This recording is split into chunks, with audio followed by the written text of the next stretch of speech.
And, hello, everyone, and welcome.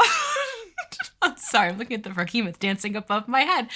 Hi, and welcome to Paint and Slay. It is Friday, which means it is time to sit down and chat with Lauren and with me, V, and we're going to have some fun painting this fantastic miniature. This is actually a rather sizable mini because I'm going to take a medium mini right now so you can see for scale. So we're painting the WizKids D&D Nolzur's Marvelous Miniatures Froghemoth. And here's your comparison for, this would be a PC against one of these guys. Trust me, it's fun.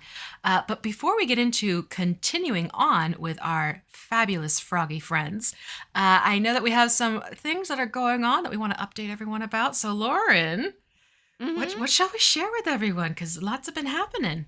Yeah.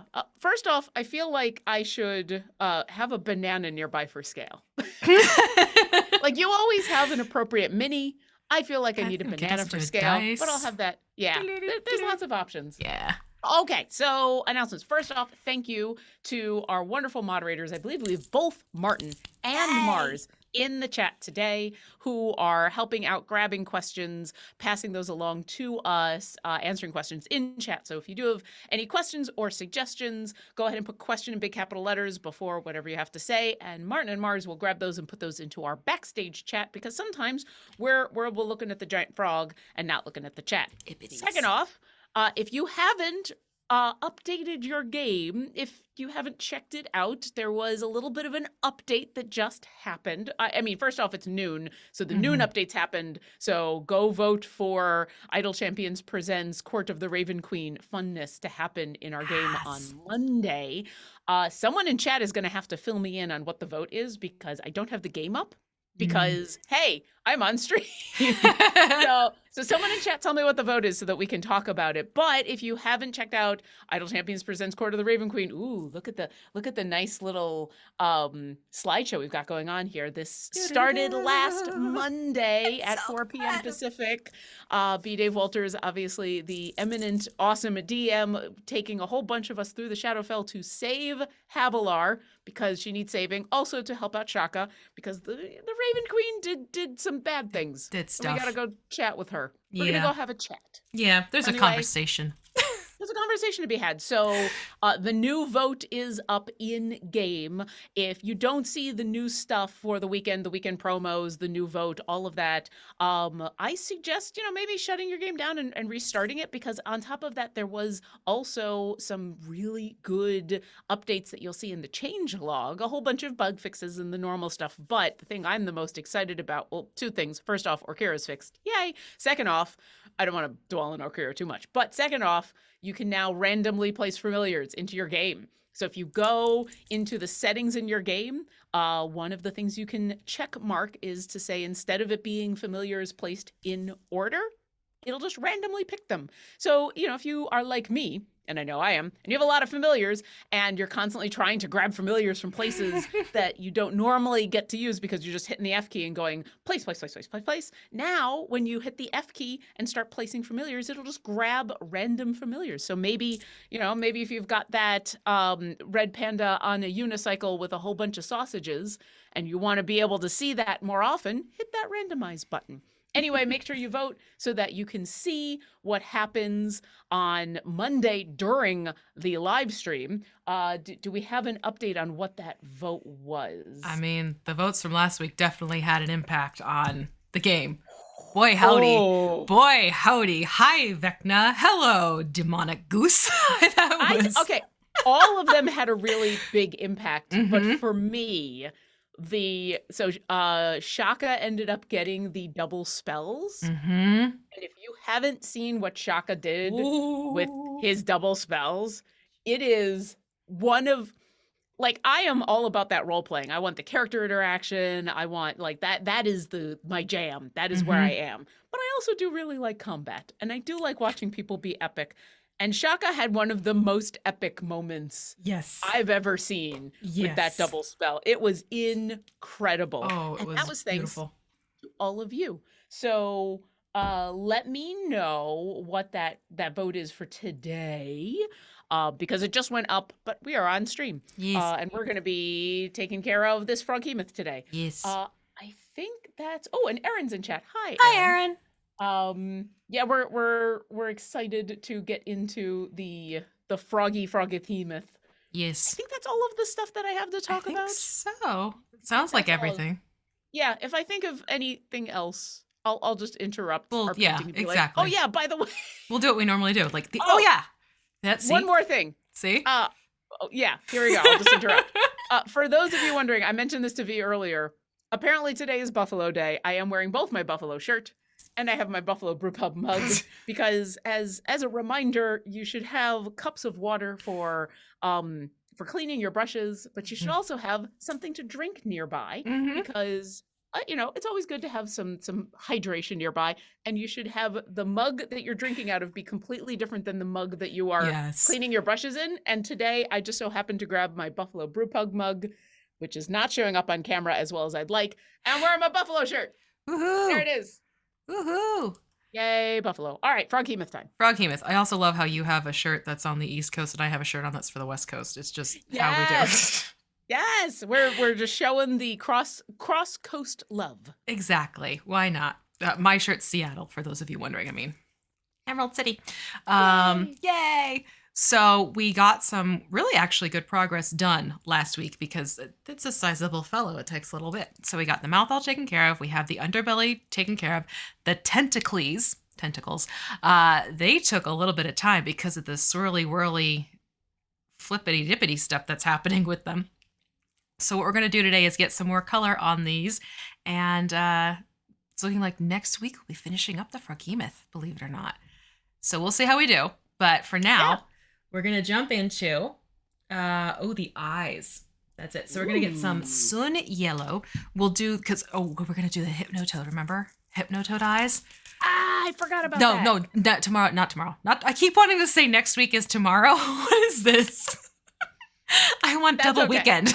I mean, don't we all want a double weekend? Right? I mean, yeah. Mm-hmm. So next week we're going to do the Hypnotoady eyes. So not this week, because I want to make sure this paint is nice and dry before we even attempt that one. That makes sense. But you said sun yellow, right? We need sun yellow because we're going to do the eyes first. All right. Yeah. Time to shake our paints. Shake. So not, yeah. And just a little dab will do ya, because nothing more than the size of a very small pea. Yeah, I mean, for once we are dealing with a large creature with only 3 eyes. Only. I mean, it's only had 3. We've had some other creatures, and I'm thinking of some of the creatures you've done on some of your other painting streams. Oh, Lord, yes. There's an eye here. There's an one eye here. There's an eye here. Well, I mean, that kind of gets us lined up nicely for what we're going to be looking to do after the Froghemoth, because you want to talk about there's an eye here, and there's an eye here, and there's an eye here. That's true. That's true. All right. So I'm assuming since we're doing the eyes, we're grabbing a small brush. Yes, you're going to go for your 10/0. All right. And are we watering this down at all, or just straight yellow? I'm going with what my yellow is because it came out as a nice maple syrup consistency. If it comes out like toothpaste for you, though, you'll probably want to thin it down just a little bit because you want to have a little flow to your paint. And I'm going to go right in. And around these eyes, it's sort of like it's got an eyelid all the way around. You can see. So I'm basically painting the globe that is the eyeball. Yeah. I also appreciate, considering we work for a company in Canada, that maple syrup is a consistent good thing. They were just like, and it's a maple syrup consistency. Yay. Exactly. And I'm assuming we're doing the globes of the eyes first, so that if and when, mostly when for me, we end up with yellow on the lid, it's not that big of a deal. Exactly. Awesome. It's a fun little insurance policy, if you will. It also helps to hold the Froghemoth upside down because you'll get a clearer angle to the eye stalks themselves. Yeah, it also, I've found it gives me something more solid to grab hold of, I guess, because I'm going for these top eyes and I don't have to worry about trying to grab hold around the eyes. Yeah. We did find out. So thank you, Phantasmic Ghost 2, for passing Woohoo. along. Oh, and I just got yellow on the top of my Froghemoth. I don't know how I got that there. Oh well, it'll get covered up. Exactly. Vote for today in game. Who do you want to show up, Puff or Bubbles? Ooh, we're going to be seeing. We're going to be seeing an old friend for some of the champions in game. Puff, I believe, is the myconid Mr. familiar. Belov!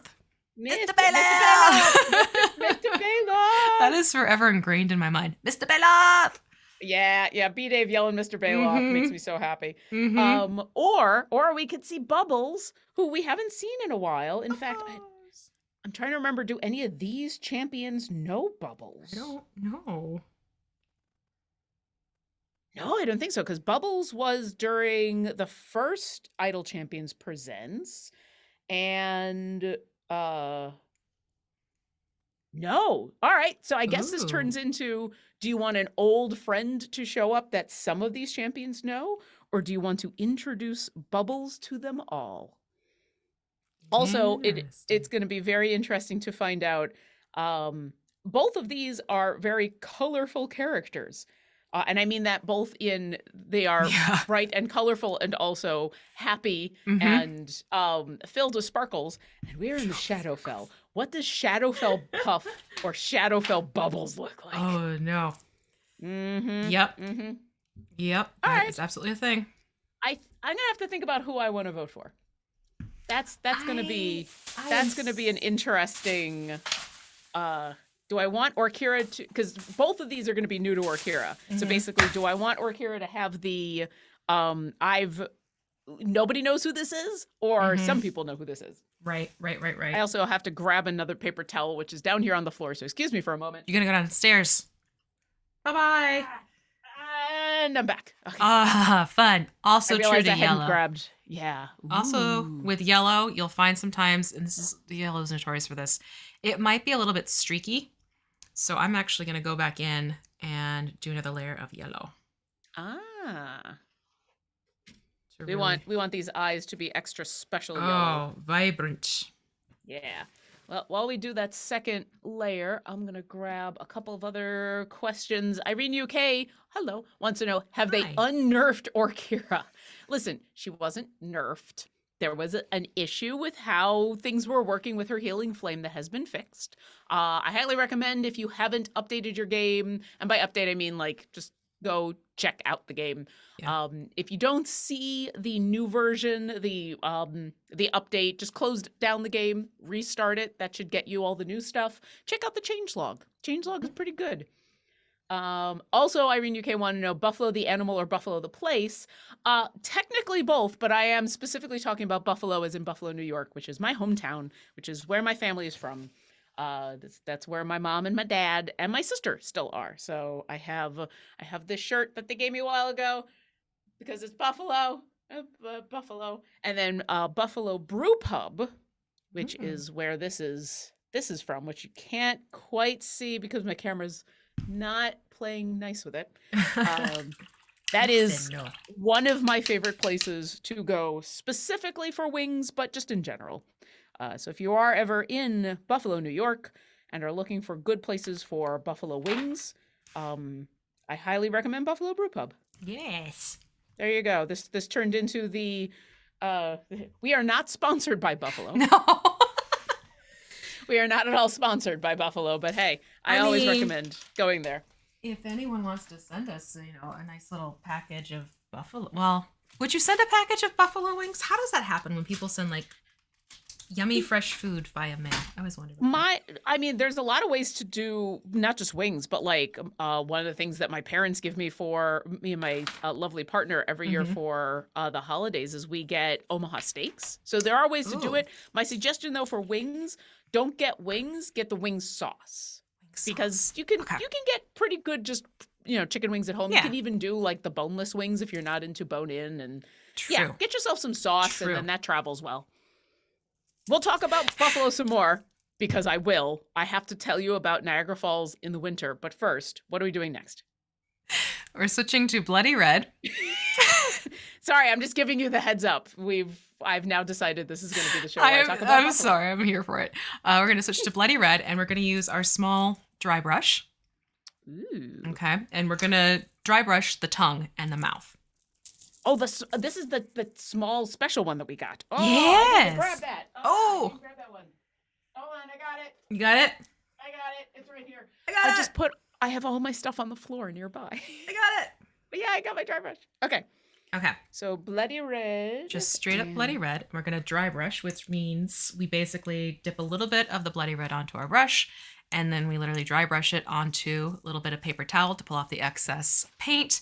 And then when we get like a nice little streak effect happening on that, that's where we shift over and we dry brush the mini itself to bring out the texture. And it just adds like a neat bit of detail. So when it starts streaking like that, that's how you know you're good to go.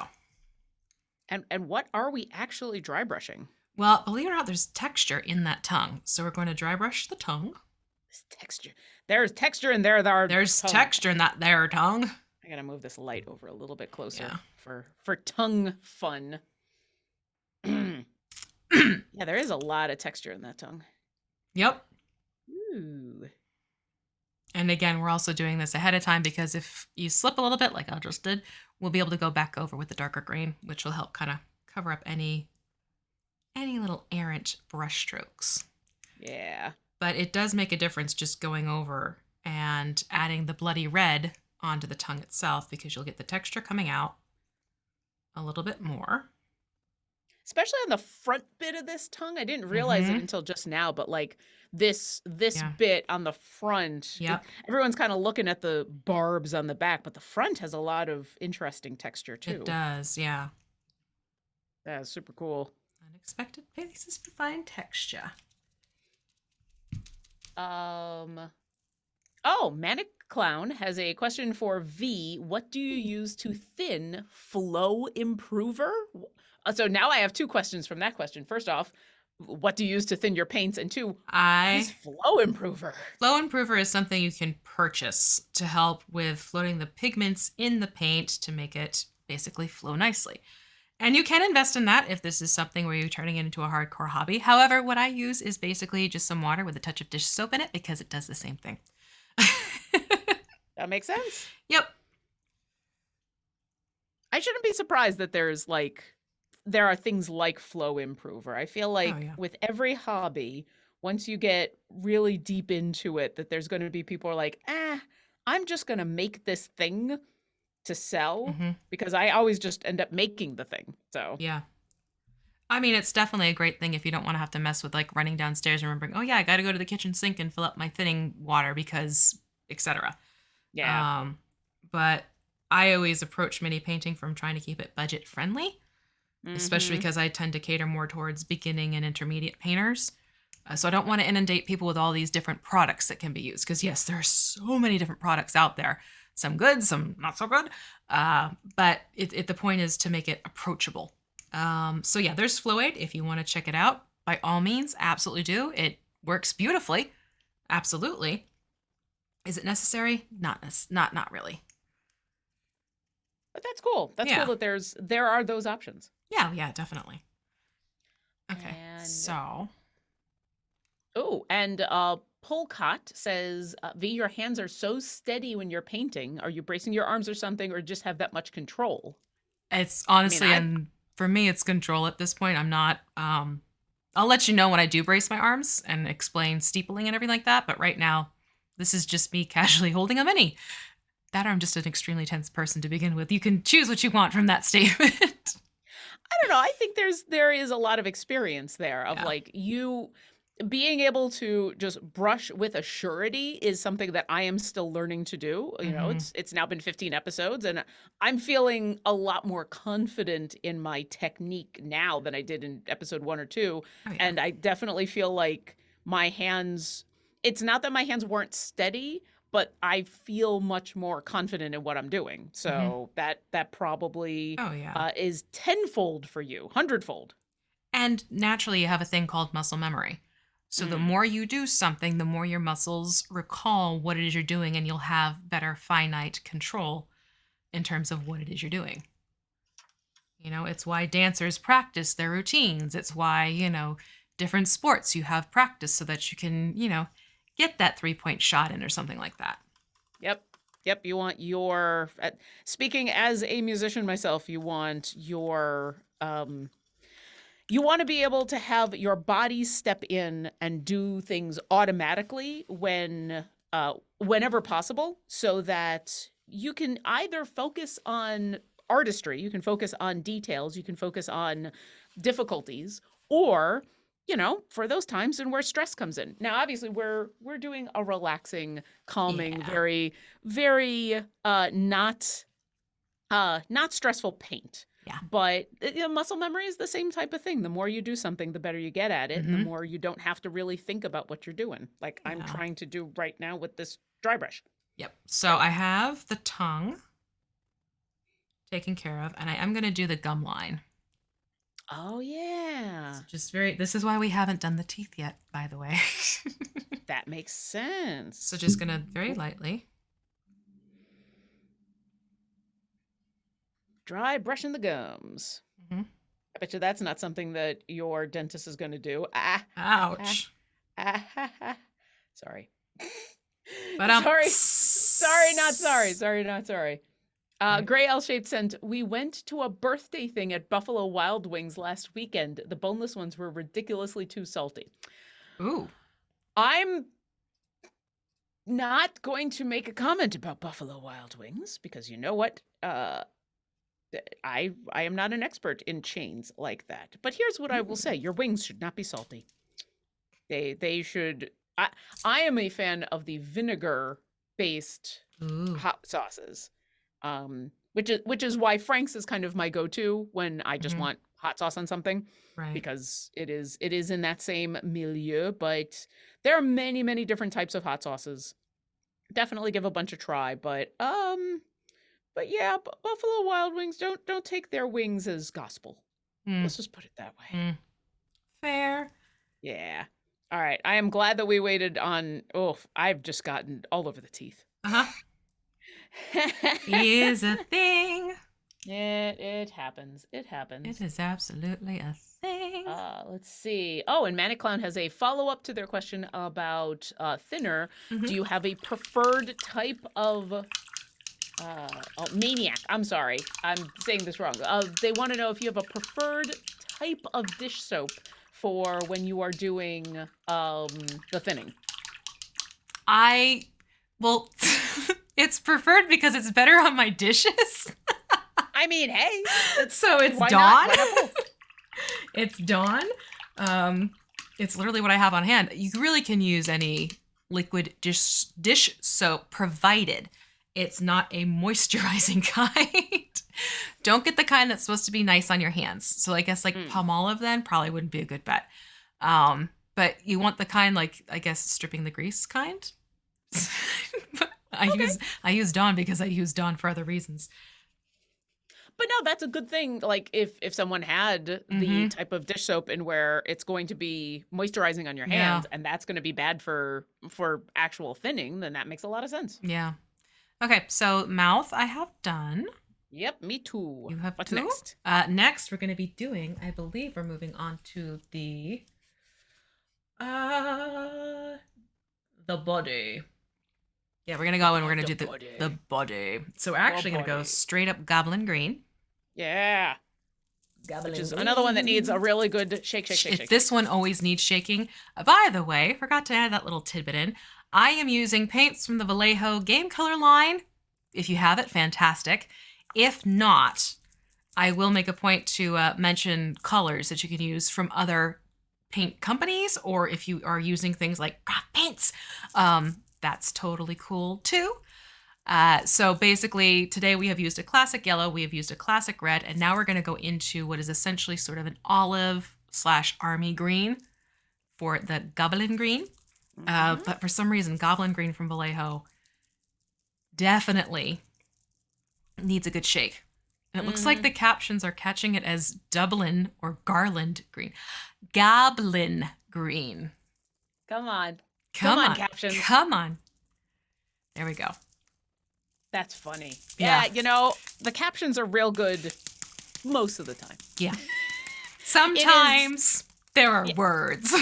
sometimes there are words, and I will say, the captions have taught me, and I'm being very specific about it right now, but like the captions have definitely taught me when I speak too fast or not with not enough emphasis. So thank you, captions. There you go. Emphasis on the right syllables. Exactly. All right, so we're going after body. So Yes, I'm assuming we're grabbing and a big brush. we are going with a big brush, a bigger brush. I should say. I think it was the 3. Did I say 3 Uh, last time? yep, 3. 3. So yeah, we're gonna go for the 3. You will still probably need your 10/0 to get around the lip area of the Mm. Froghemoth, and you are gonna want to thin your goblin green a touch. Okay, just with some Um, water. yeah, so it's more like skim milk, so Okay. slightly runnier. Which is why I know we haven't mentioned this in a little while. That's why we have 2 cups of water, Hmm. one to rinse your brushes in, and one to do stuff like this, which is Yep, grab water to thin the paint. exactly. And then I'm just gonna go in with the straight up goblin green and start applying it. And when I get closer to things like the edge of the mouth and what have you, that's where I'll go in and use the detail brush. And we're just putting this basically everywhere there isn't already green, I'm assuming. Pretty much, yes. All right. Hardcore goblin green time. Mm-hmm. Gray L-shaped has a question that's come up a bunch, which is always a good question. They ask, I always thought dry brushing was a finishing touch, but you're doing it midstream, as it were. Mm-hmm. Yeah, we've done this in a couple of different ways. We've even had some minis that we started with dry brushing. Um, it's kind of fun. It's kind of fun to get those different techniques on in. Yeah. Here's the thing Uh, when it comes to painting. Don't limit a technique to a certain spot because you might be missing out on what that technique can do for you at a different phase of painting. there you go. Try we not only dry brushed just now, Mm-hmm. but you'll probably notice it's not as much dry brushing, but we put in all of these Yeah. details into the crevices so that they'll pop a little bit more even as we're putting the green all over it. Like we've done a whole bunch of stuff that Yeah. I think, especially for me as someone who is still learning and doesn't know a lot of these techniques, like would have been surprised to hear, oh wait, you're doing that now. Mm-hmm. But yeah, it's kind of cool to see all these different techniques come into play at different times and like what they do for you. Yeah. And oh, and Randy gets viz. For a novice, what is the dry brush meant to do or accomplish? It is meant to bring up and add detail to the higher levels of the sculpture of the miniature. So things like, here, we'll use this here. So right here in the gullet area, you can see there's all this detail that's sitting here. So when you go into dry brush, it's actually going to bring it out even more so for the higher points, not the recessed points, but the points that are higher up and closer to the brush. So dry brush is a way of highlighting details on your miniature. And sometimes you do that first, and sometimes Mm-hmm. you do that second, and sometimes you do that fourth, and Yeah. sometimes you go back and do it a bunch. Sometimes you build on it and you keep Yeah. going. Yeah, and sometimes if you're like me, you check out a new dry brush that has a really cool handle feel, and then you just want to use that handle and that dry brush all the time because it feels so fun. Yeah. And oh, we've gone back to wing questions. Mm-hmm. Polcott says, "Have you ever had wings deep fried without any seasoning or sauce?" Yes. They can be really, really good. They're not my preferred way of having wings because just how I grew up eating wings, but I have had deep fried wings and they can be really, really good. Especially if you have really, really good wings. Like if you just have some really nice, big, huge chicken wings. Mm-hmm. It's super fun. But I am a fan of sauces. I am that person who gets my wings covered in sauce. Slathered. Yes, I want them wet. Give me all the sauce on my wings. Oh yes, and I forgot. I promised I was going to talk a little bit more about Buffalo. Okay, here's my pitch. Okay. For those of you who are like, Buffalo, New York, jeez, why would you ever go there? Here's my pitch. Go in the winter. And I know you're saying, wait, why would I ever go? And I'm of course talking like when things are safe and, when travel is good and you get a chance to go to Buffalo. Go in the winter because yes, it's the winter in Buffalo. I understand. But first off, most people don't think about going to Buffalo in the winter. So if you're doing the touristy thing, you'll get everything super cheap. But what people don't realize is seeing Niagara Falls in the winter is one of the coolest things because especially when it gets very cold, the falls freeze over. And you can actually go in the middle of the winter at like 5, 6 o'clock when it's dark, and they will light the falls from underneath the ice, and it is just a absolutely gorgeous view. If you go online and look up pictures, they don't do them justice, but you can at least get an idea. So that is my suggestion to you as a Buffalo native. If you ever consider taking a trip out to my hometown, a favorite place with wings and a football team that is well known as not being amazing, um, then definitely try to go in the winter and try to go when it's nice and cold so you can go see the falls when they're all covered up with ice because it is really outstanding. I love it. And now I'm getting green in the pits. Green I in the am pits. working underneath the eye stalks before I start getting too much paint down so I can hold this sucker. Yeah, I got some on the eye stalks and then I went, oh, I'm gonna need a smaller brush Yeah. for most of that, and I Yeah. abandoned it and I just stuck with the larger brush because I'm having There we fun go. just swathing the green over everything. Green. Yeah, I might be having fun just getting green everywhere. I Now, have found that this is my favorite thing about mini painting is sometimes getting to the point where I'm just like, and now I cover the whole thing in green. and now I paint. And now I paint with disregard for everything Mm-hmm. except my own joy. Mm-hmm. I mean, there's Are something to be said for painting with absolute joy. yes. And it's not that the details don't also give me joy, but No. there's something very freeing about this moment right here where I'm like, you know what? I- I'm just slathering onto a tentacle. Yay! Ah.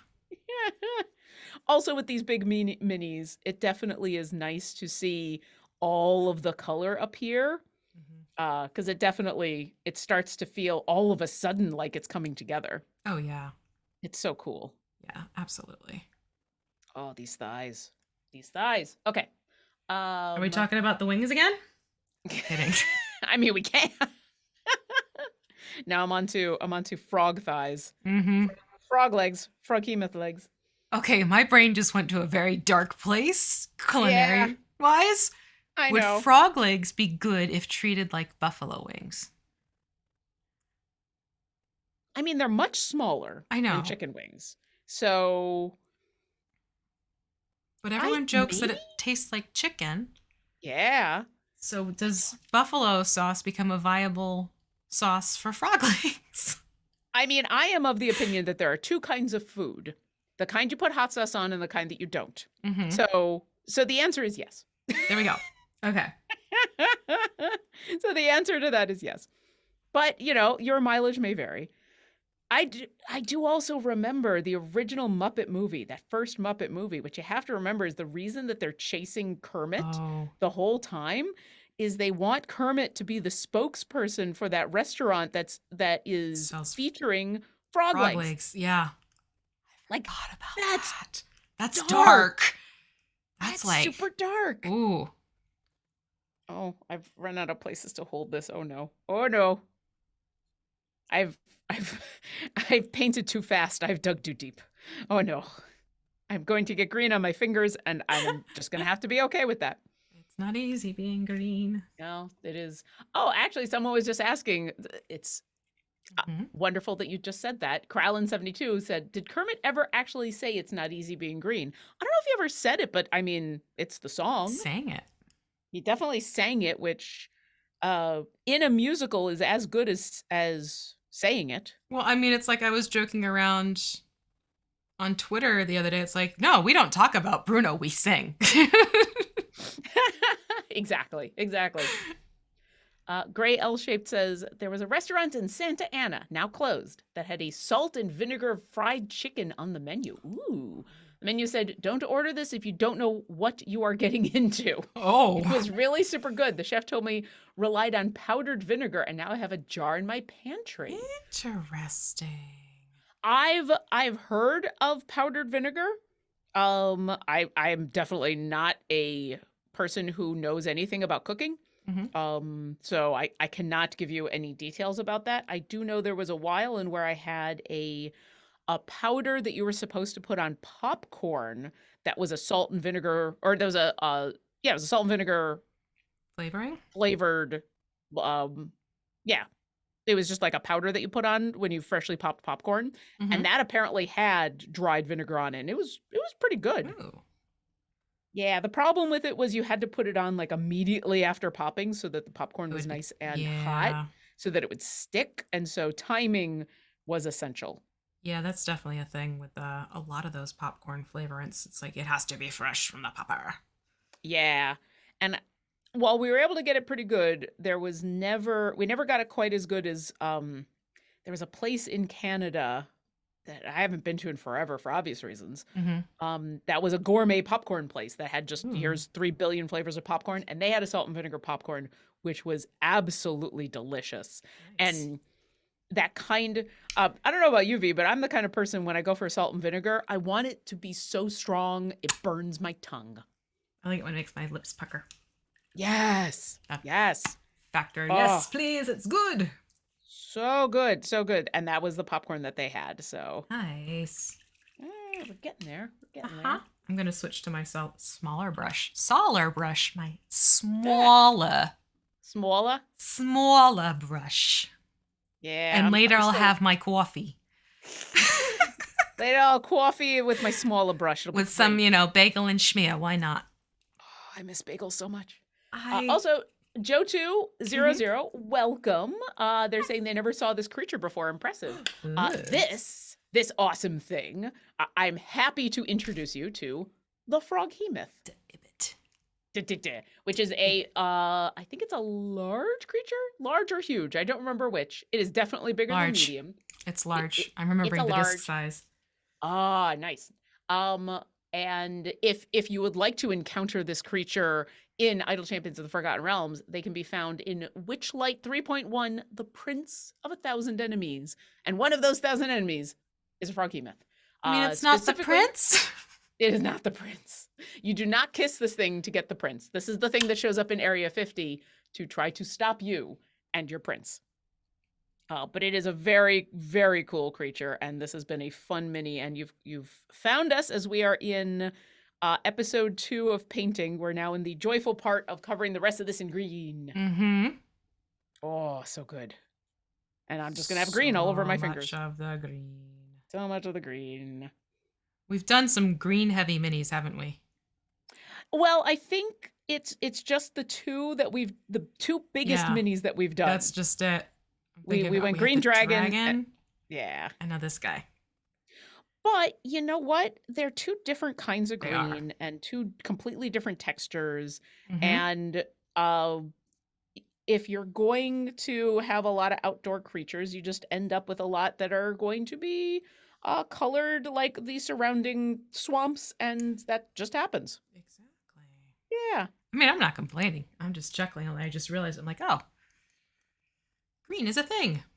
I definitely noticed when I picked up the goblin green bottle, it's a little more... A little lighter. It's a little lighter than some of our others. A little bit lighter there. We've used a lot of that one. So. We have. We can talk about the next mini we're going to do if you want. Sure. So I'm sorry, I'm trying to talk about the next mini while I'm getting around under these tentacles because oh my god. Things are not as they seem for our next minis. That's for sure. Okay, let's hint to it. Things are not as they seem. I already mentioned they have multiple eyes. I want to see if the chat can figure this out. Yeah, let's see if the chat can guess. Guess what our next mini is. God, I'm failing miserably to come up with a good Oops. hint without giving it away. Oh. Keith G says a beholder, which is not a bad guess, but Not a we bad have one. already done a beholder. But that This is a is good true. guess. We actually did a kit bashed. We did a version of the Xanathar, the clown Xanathar, Yes. from Wild Beyond the Witchlight, but that is not a bad guess. Nope. Ooh, Phantasmic Ghost 2 has guessed it into a mimic. Yes. We are mimicking it up. I love that it only took the one hint from you. But yes, we're going to be doing the mimic. And I'm excited because the mini on the mimic is actually really cool. I have some stories behind those, believe it or not. So if you haven't seen the WizKids, we'll use the set from WizKids. It comes in a pack of 2. I want to say the price is like around $4.99 to $6.99, depending on where you buy it. Yeah. And one is the classic chest mimic that everyone defaults to and thinks of when you hear the word a mimic. Mm-hmm. The other one is actually a keg-shaped mimic.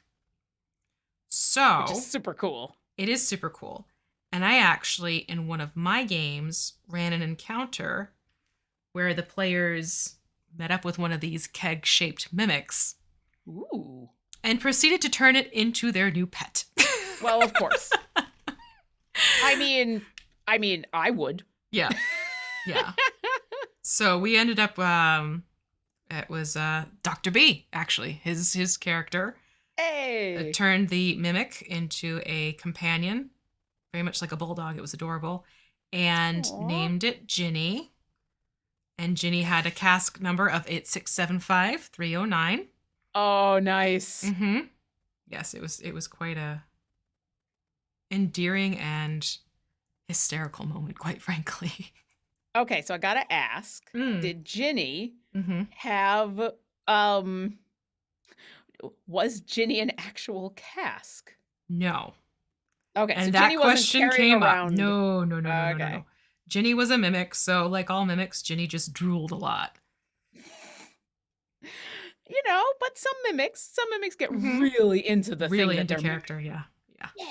Yeah, and I could see this mimic like carrying around a little like magic flask so they could refill themselves.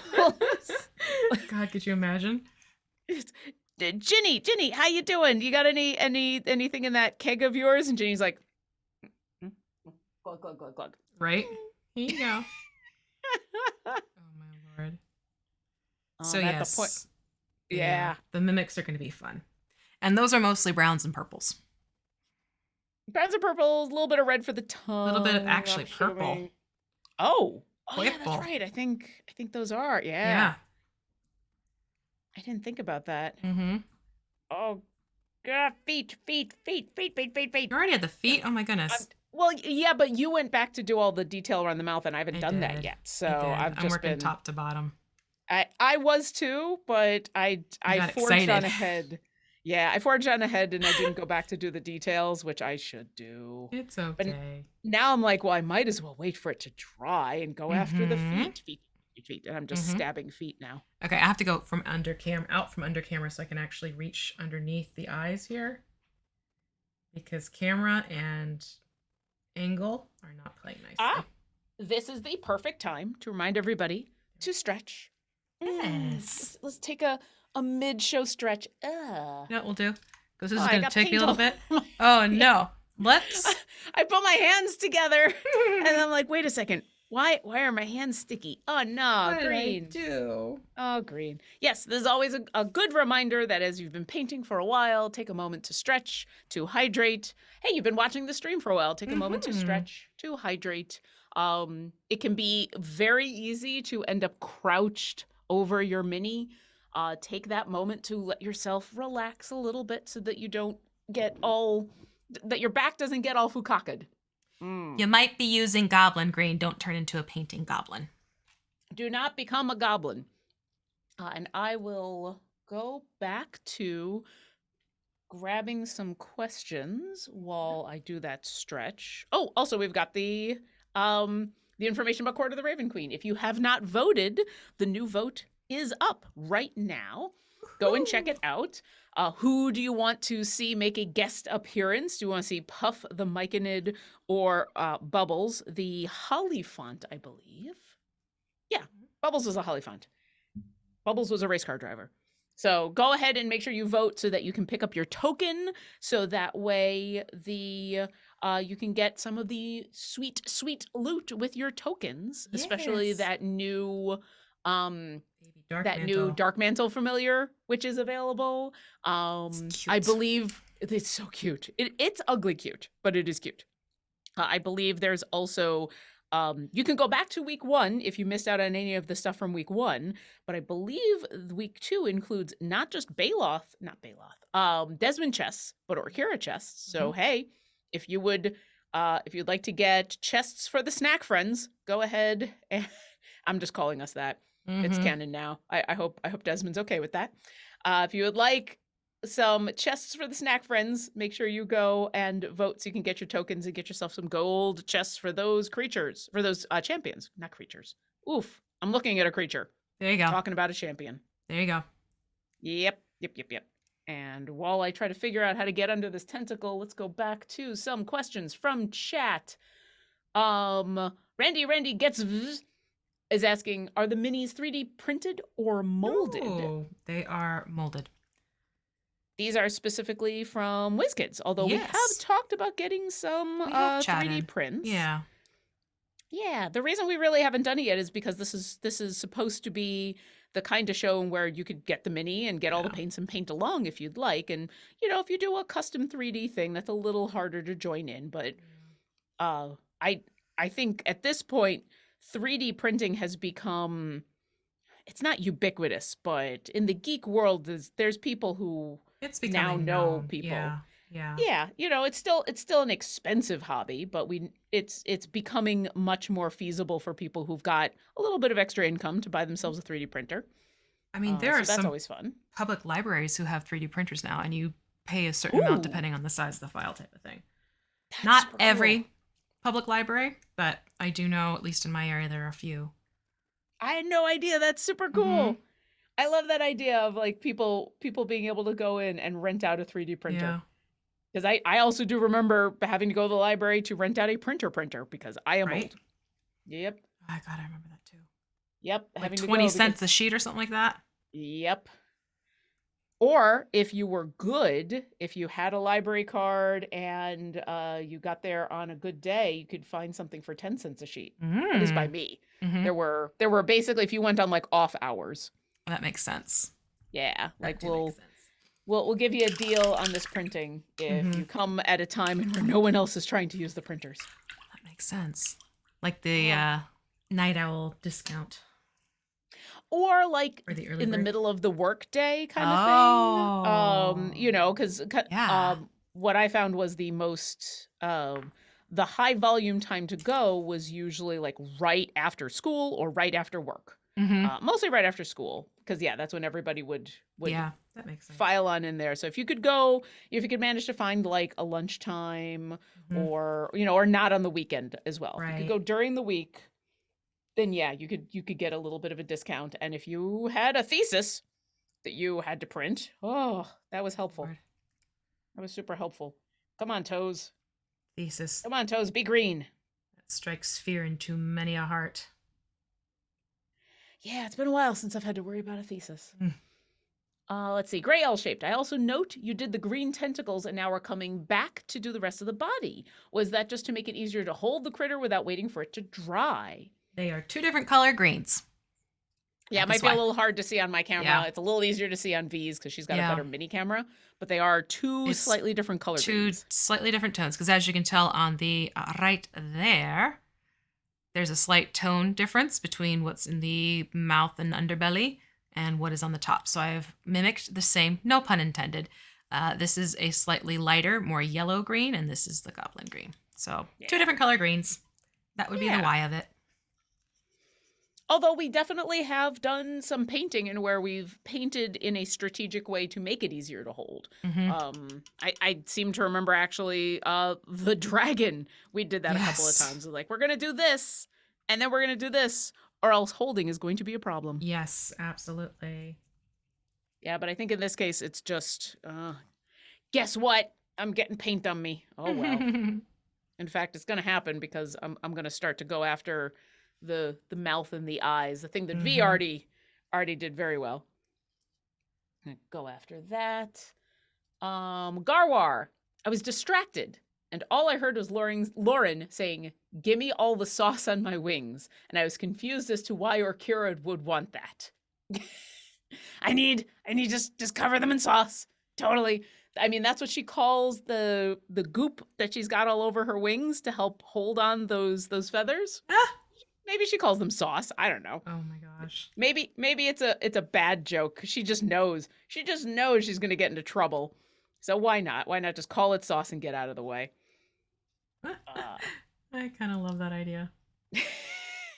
She every once in a while she has a very dark sense of humor about things because, sometimes you just have to accept as the healer, every once in a while you're just the target of everything. So, it happens. That's fair.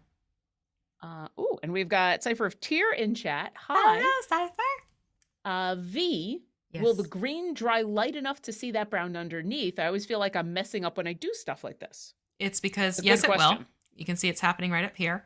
Yes, it will. It's also because you want to thin your paint a little bit. If you go straight in full ham, thick paint, it won't play through as well.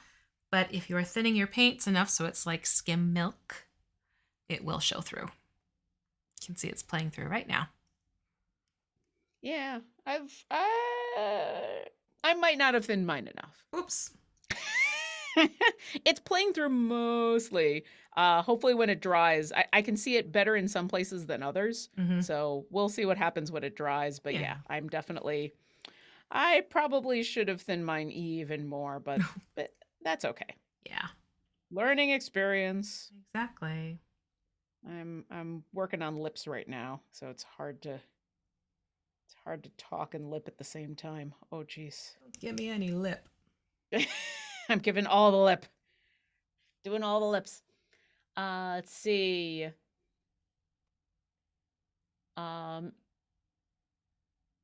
Right Guy Sandman, have you ever done any scatter terrain builds and then painted those? I suggest you check out my YouTube channel called The Crafting Muse, where you can check out a bunch of different videos that show you how to build various types of terrain for your tabletop games. Hey, I love that you were ready for that. Okay, Lauren has follow-up questions to that. Oh. I think I know from context. What exactly is scatter terrain? It's little pieces of terrain that float independently. It's not like a map or a mat or like a big old castle you just plunk right down.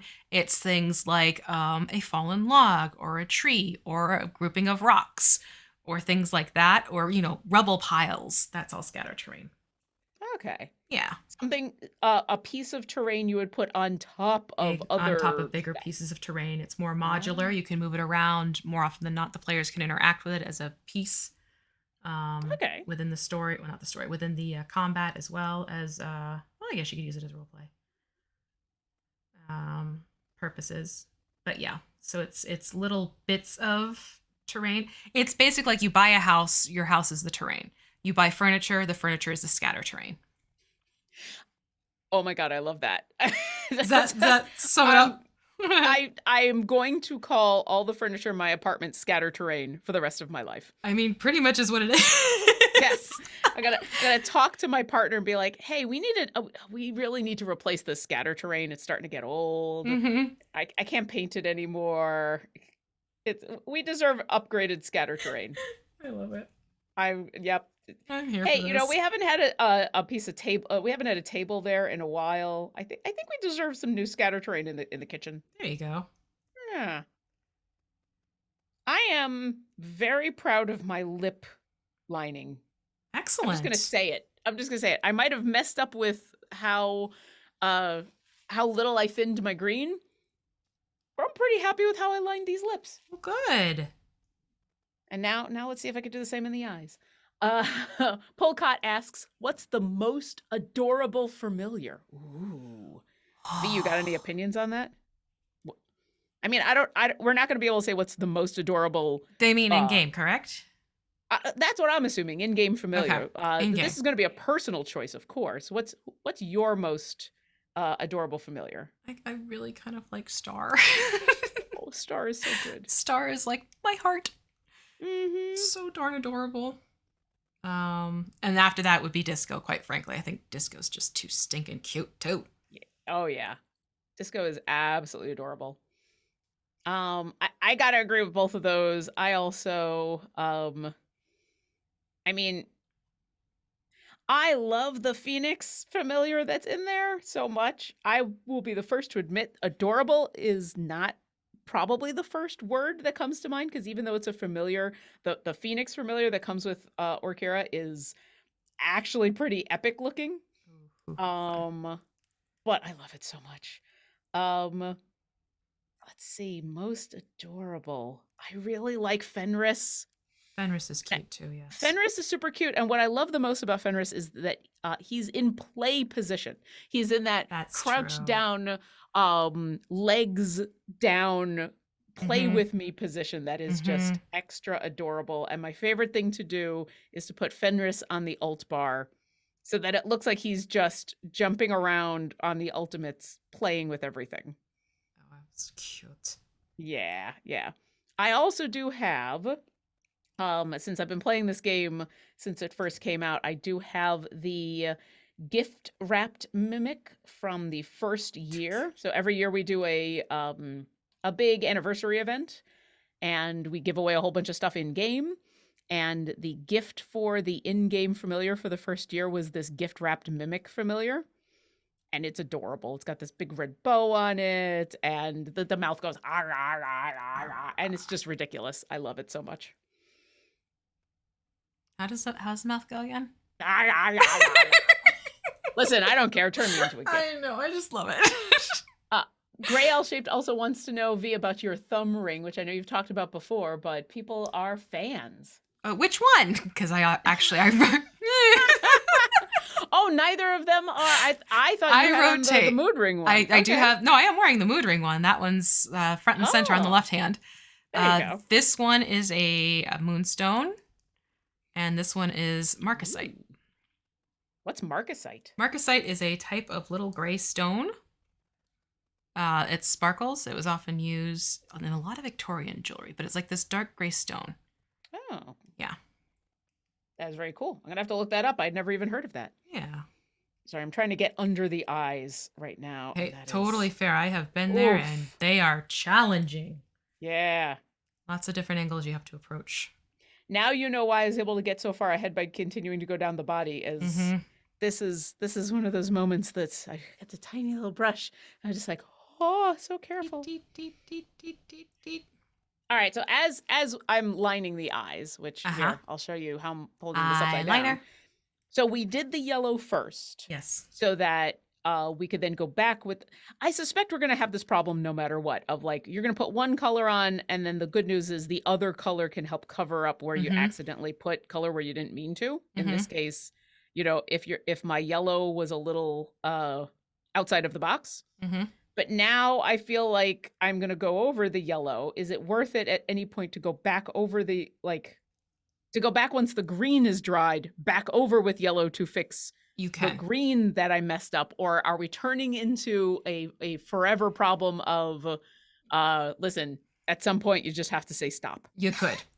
That's always a potential, depending on how detailed oriented you get with it. Okay. We'll put it that way. Okay. You know, basically, I even have a couple places where it may have lipped up a little bit more. But when I look at it and I'm looking at it head on, I'm like, no, I'm good with this. So a lot of it boils down to what you're happy with the final look. And as we like to say, this is just for funsies. These are not home fun minis. We're not making them. Yeah, they're not for a competition. Be happy with them, but I'm definitely at that point where I'm like, fine details. Oh, I want these eyes to not be these eyes. I want these eyes. Eyes. Oh. Okay. Getting around the lip of this eye has been. I'm trying to find like good points of holding to keep painting around a tentacle. Yeah. Yeah, at least with the tentacles, like Ticklies. it's a lot of just like maneuvering. Yeah. The eyes, it's just a lot of deep breath And back. and here we go. Okay. Yeah, getting around that lip, jeez. This is what I get for not being somebody who puts on a lot of makeup. I'd probably be better at this if I put on more makeup, if I was used to like lining my own eyes or something. I think, I think you're doing a great job, though. oh, thank you. All right. I think at least around the eyes, I need to stop and let it dry because I'm at the point that I can't tell if things are wet or if I've Yeah. missed something. So I'm gonna go back to some of the other parts of this Froghemoth. That's to just live and let dry. Yeah. We'll come back to it in a minute. Well, I'll give it a little bit of time to dry, and then I'll look at it again and go, nope, I missed a spot. Uh-oh. Joe200 wants to know what's the most fun monster to paint. Oh, do you have a specific kind of monster you like painting? I have never been asked this question before.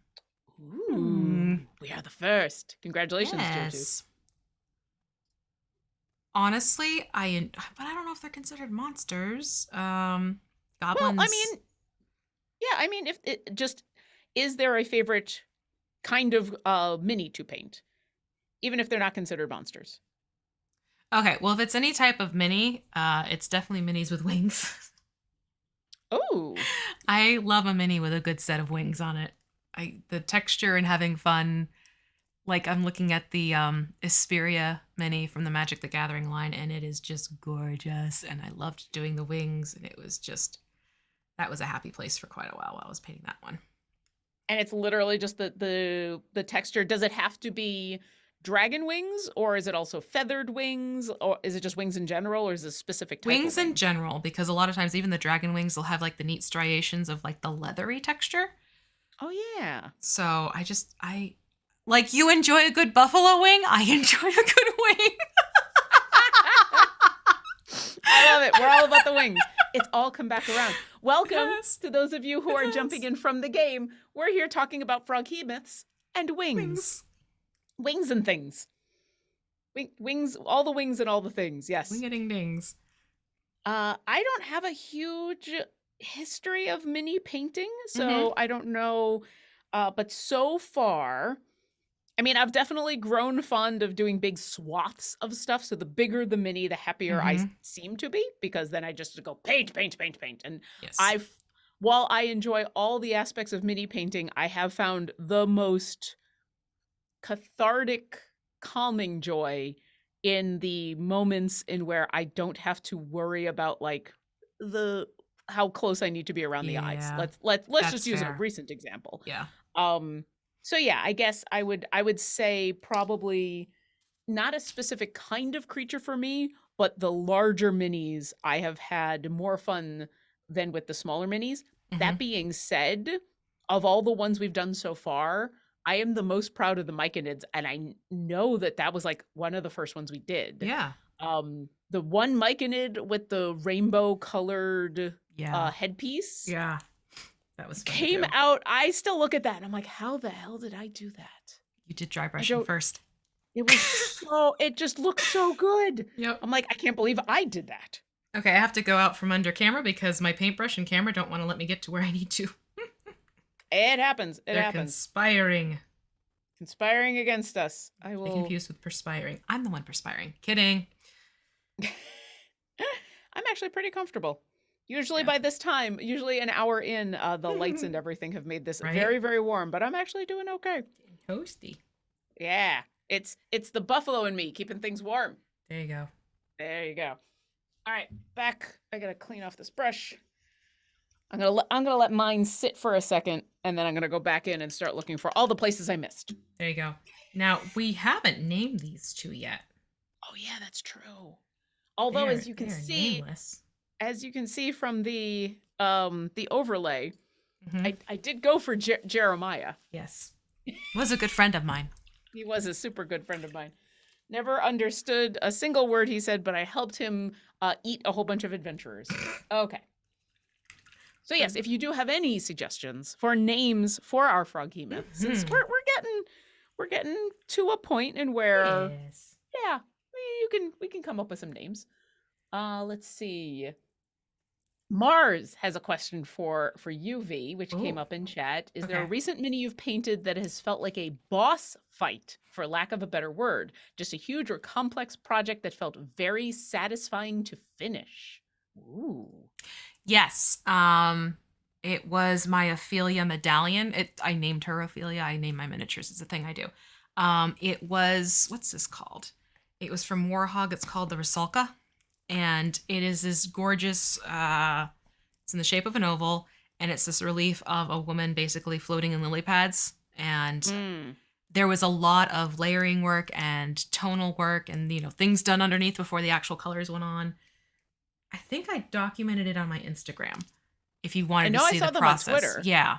But I think on Instagram I actually did the from start to finish type of album share. Yeah. So if you go to my Instagram, you can check that out and see that one. I call it Ophelia. And that was one where it's like, basically started off in the skin was a, Wedgwood blue, but now it's a flesh tone because I was working with undertone colors and color theory, stuff like that. But that was definitely it was a lot. And it was also one of those minis where I painted it almost in one Penny sitting. minis. Oh wow. Yeah, because I was so engrossed with getting it painted up and it was going in the direction I wanted. And there are times when you're painting a miniature and you fully get sucked into it and you lose track of time. And it was literally, I sat down in the morning and I looked up and it was dark and I was still in my jammies, my tea had gone cold, etc. type of stuff. Wow. I don't do that often. I don't recommend doing it. But that's probably one of those more intense minis that I have taken on recently. Yeah, definitely. I mean, that's cool from a that's like, it's cool that it happened, but it's also cool that it doesn't happen to that extent too often for that exact reason, is getting a chance to stretch and getting a chance to not get so into something that you lose track of everything else in your life. Yeah. Well, it's like, sometimes you sit down to a really good video game and you blink and all of a sudden the day is gone. Oh, yes. Yeah. Very much Oh, that 100%. That type of deal. Video games or a really good book, or this mini right here and their armpits. Oh, so many armpits. Underarm pitties. So many armpits. All right. I need a longer brush to get in this armpit. I'm definitely like flipping around to different brushes because angles. Yeah, well, I'm trying to get, so right here, it's going to be hard to show, but this leg and this tentacle all form a crevice right in here. Yep. That is, I was trying to get in with my smaller brush and the brush just won't even reach in there, but I can just clearly. This is no man's land. Like, have fun. Yep. I had to go for the larger brush and just go poke. You do the hokey pokey. All the poking. You do the hokey pokey, move your mini all around. Yeah. Okay, and then go back to the smaller brush and back to questions from chat. Remember, if you do have a question for V or I, either about mini painting or about Idle Champions, we did just have that huge update that happened. The weekend buffs are active. The Desmond is available as a champion in the game. There was a whole bunch of bug fixes that went out. And since we've been talking about familiars, you can now put familiars out randomly instead of them going in the order in which they were received, which is super cool for those of us who like to have a chance to see some of the familiars we don't see as often. Makes it a lot easier. Oh, I just keep finding Same. It's like, how did I miss under this tentacle? I'm also playing the how do I get to you? At least the how do I get to you? I'm like, okay, I understand how I missed that spot because I don't know how I could get to it. But like the whole under this tentacle I just finished just now. Yep. It was just not painted. I'm like, how does a whole half a tentacle? How does do? How'd this tentacle hide from me? How did this get that good of a stealth check? I know, right? This is not fair. And it's right in front of you too. Whack. Yeah.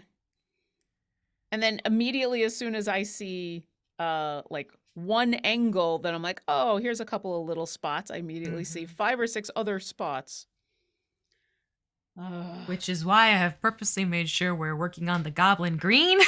Mhm. Because if between episodes we forget them, we're like, oh crud.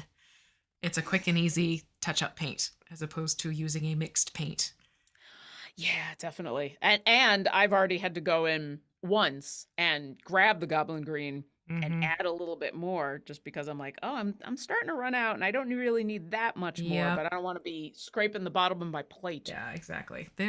There's a method to my order of operations, if you will. It's like you know what you're doing, and that's why we have you on this show. Is it? I'm honored. I am, as we have stated, the person learning on this show. I am the one asking all of the questions and being happy getting answers and going, why can I not find all of the spots on this armpit? Why? Come Why? not. Why is How come not?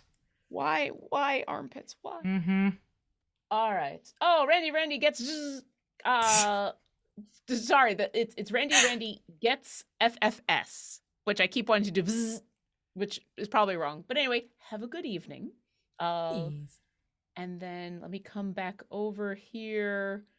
Oh, I already got those questions. All right. I Okay. forgot to unbold things that were bolded. Have we gotten name suggestions? Yeah, I think we did get a couple of name Ooh, fine, suggestions. fine. Martin or Mars, if you could grab those. I know Malcover just put a suggestion in chat that is basically, hey Lauren, try to read this. So I'll get to that in a moment. Yeah, Uh-oh. yeah. Someone let me put it this way. There are apostrophes in this name, which makes it a D&D name for Mm-hmm. sure if it's got apostrophes, but yeah, if you have any suggestions for names for our froggy creatures, for these froggy boys or girls, or For Froggy um, Friday. for Froggy Fridays, Froggy Fridays, let us know. So Martin and Mars, our wonderful moderators, can grab those as I'm gonna do. I'm gonna do the find places I've missed to dance. I'm gonna move away from the camera a little bit so I can show you what I'm doing, which is this. Mm-hmm. Mm-hmm.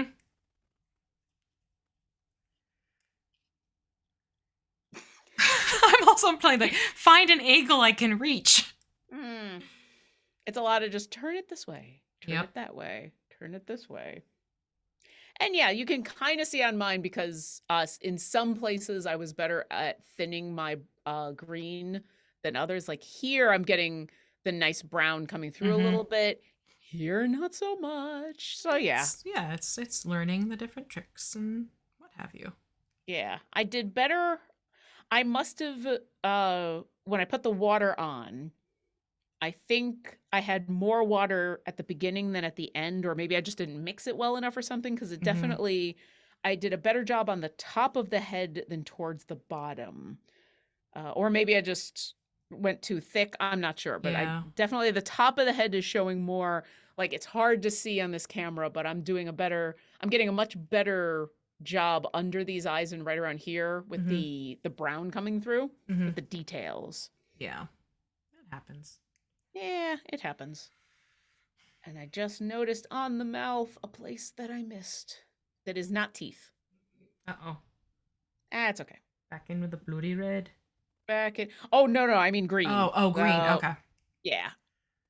No, this is actually a place in where the green needs to go over some red as I got excited with the red. Oh, okay. Now I But follow. that's okay. It's a tiny little spot. It's in the corner of the mouth. I went a little too Oh, far yeah. with the red, but that's okay because the green is covering it up pretty well. So it's looking good. My goodness. All right. So Let many me angles. see what we've got for suggestions. I know Martin and Mars are grabbing these suggestions, but I did just see in chat Polcott say suggestion: add prince as a prefix to any name you put on Froghemoth. The Froghemoth prince. Absolutely. I like it. Oh, geez, look at all these suggestions. All right. Oh, yay. So Randy gets FFS names Dawn and French. Okay. I like that you can use French as a name for D&D creatures or monsters or PCs because there is no French in the magical What's a world French? of D&D. I still remember Aaron doing that as Havilar. What's a French? What's a French? It's amazing. I died. I was cracking up when she did that on stream. Oh yes. Polcott suggests Toby Tentacle. Oh shoot. Ooh. Sorry. I apparently forgot to turn off an alarm. Go away, alarm. Only Sorry. It worked like that.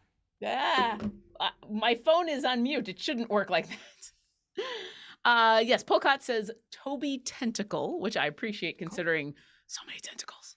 Yes. The Lurking Writer says Froghemoth or Nair Crokep. Nair Crokep? Are there apostrophes in that name? No, that's got dashes. I think I'm just failing at it. Okay. Yeah. Ooh. Mm. I like this because of its simplicity. Sailknit says Froghemoth. I'm a fan. I'm a fan of Froghemoth. Okay. Oh, I'm going to highlight that one for later use. Oh, that's good. Froghemoth. I am a fan of that kind of, that beautiful simplicity. Let's see. Oh, here we are. So Malcover has put in something in where they've given the translation. Okay. In the house, as Ryleth sleeping, Cthulhu waits dreaming is the translation. And now here comes my Klingon. It's not really. Fnigli Mugufgach Cthulhu Ragach Wachnel Fatagan. I think that was more Fatagan. Fhtagn. Fatagan. Why not? That was probably more Yiddish than I meant. I like Fatagan the Froghemoth. Fatagan. For short. What's your name? Da-da-da-da-da. Call me Fatagan. Fatagan. Yes. Just call me Fatagan. All right. I'm impressed. Oh, that's a lot. Yes. Mars suggests Frog and Toad, a la Frog and Toad books, but spelled Phrogg and Toed, which I like the frog one. The Toad one, the problem I'm having with that is every time I look at it, I think it says Todd. Yes, Frog and Todd. And while Todd Hemoth would also be funny, Fred Hemoth and Todd Hemoth.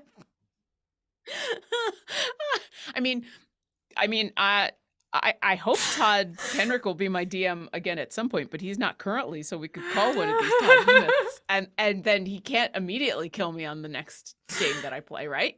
Right? We're gonna name it Todd Hemoth. Nobody tell Todd. Just don't. Keep it quiet. Yeah. Hey, several hundred people in chat. Promise me if we call one of these Froghemoths Todd Hemoth. Square. Nobody's gonna tell Todd, okay? You tell Todd. I need everyone's promise if we're going with that. Meanwhile, we've got some other Jet Zero's like, I'm telling Todd right now. No! That's the opposite. I need some more goblin green.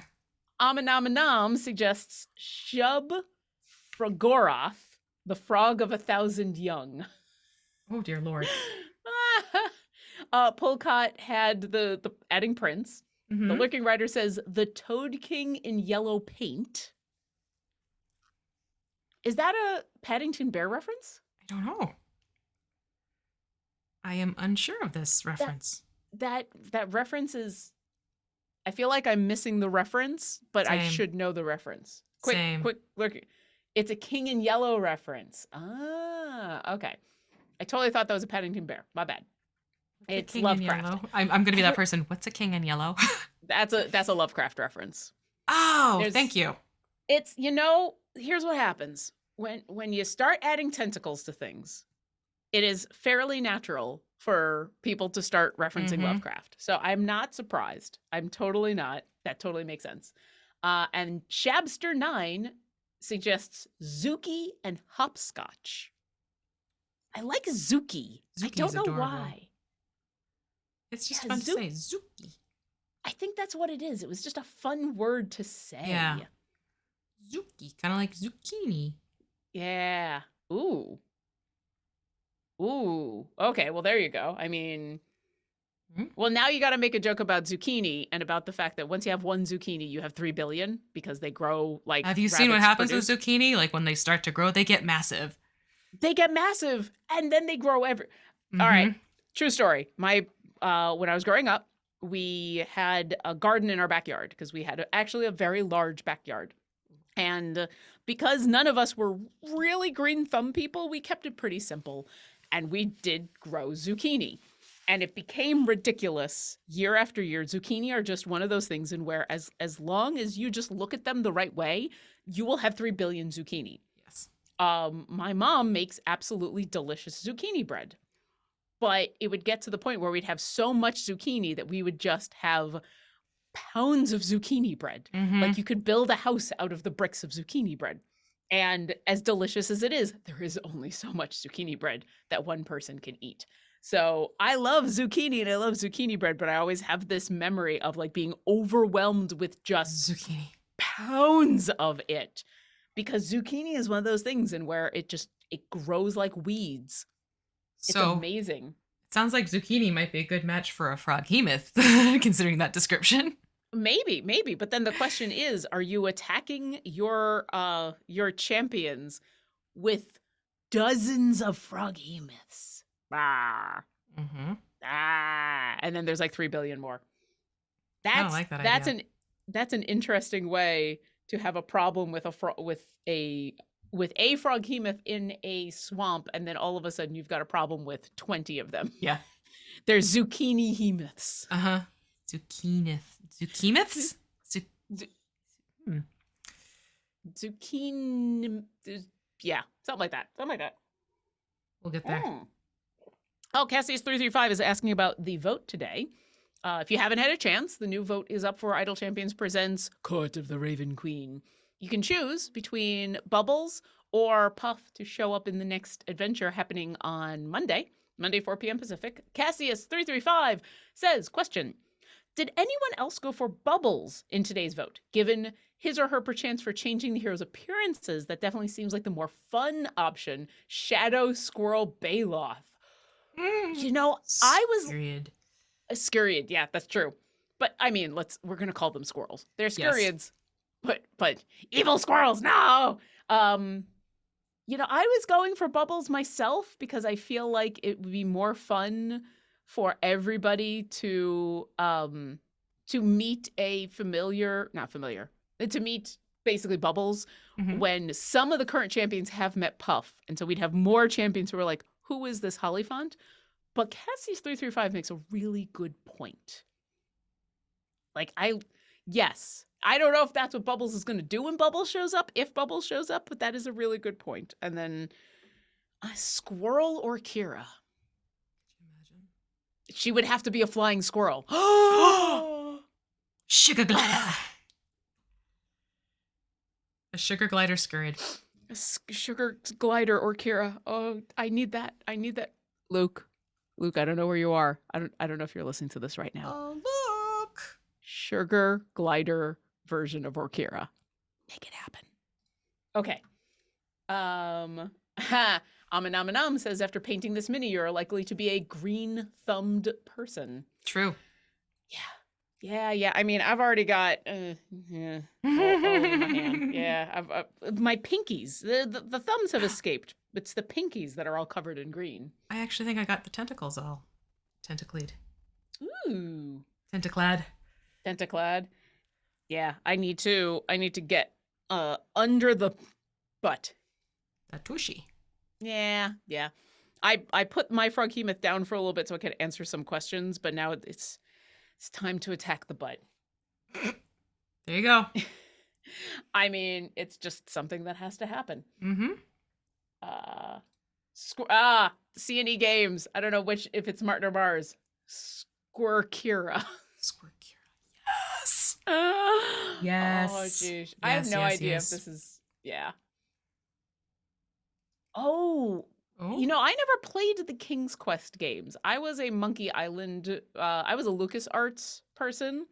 But I think you're right that there was a frog in King's Quest, like a pretty famous frog. I wonder what that one was called. And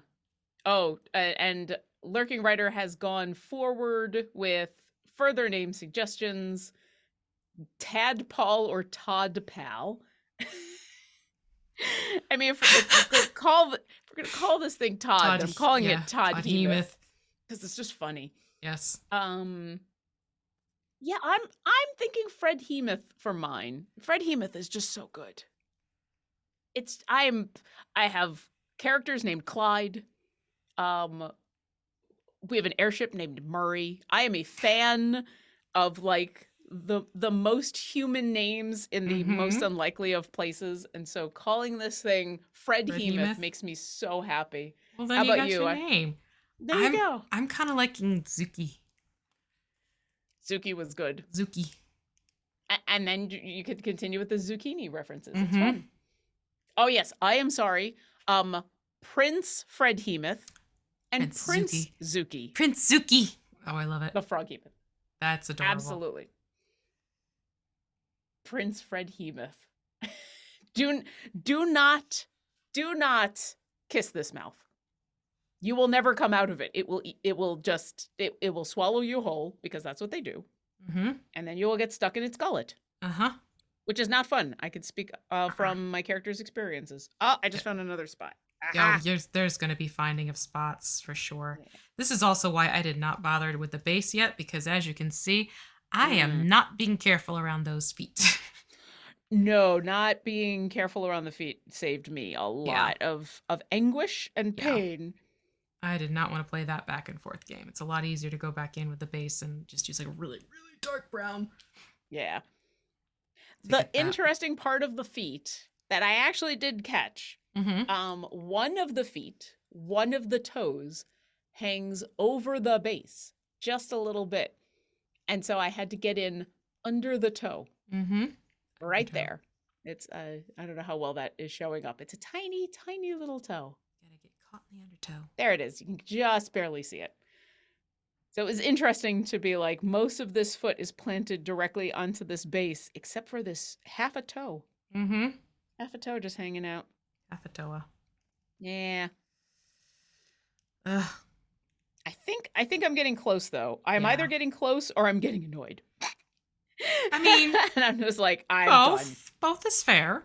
I mean, I'm having a lot of fun. Oh, but good. I'm definitely getting to the point where I'm like, I can't anymore with the looking for spots. Green. I mean, it's all good, but green. Like, yeah. We're going through a green period. Picasso had his blue. We have our green.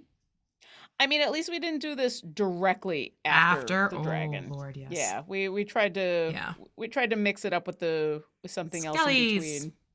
Yeah. Or speed skellies. Those are super fun. Those are a lot of fun. If you missed any of our previous episodes, you can find them on our YouTube channel, on the C&E Games YouTube channel, because we have 2 YouTube channels. And you can come to our Discord, discord.gg/idlechampions, and you can see all of the stuff that we used to paint all of the previous creatures, which is not a lot. Really, once you buy the paints and the paintbrushes, that's kind of I'm not going to say the hard part, but like, that was the biggest investment, was the paints and the paintbrushes, but you use them for all the minis. So, exactly. Oh, hey, TTRP Gifts. Welcome. Hello. Welcome. We've got about 20 to 25 minutes left in our Froghemoth paint. Yes. And it sounds like the name of our creatures, this is Prince Froghemoth. This Prince Zuki.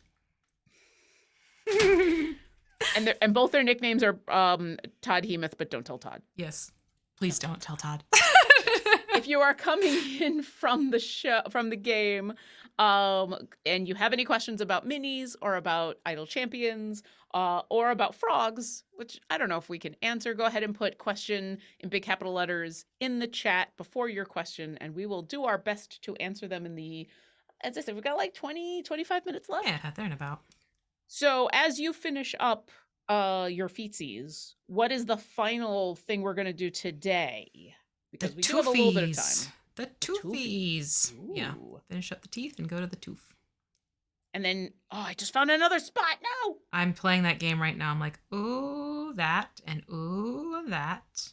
It's another one of these in the right there, in between the legs spots, and where I just happened to be looking at the teeth and looked somewhere else. Yep.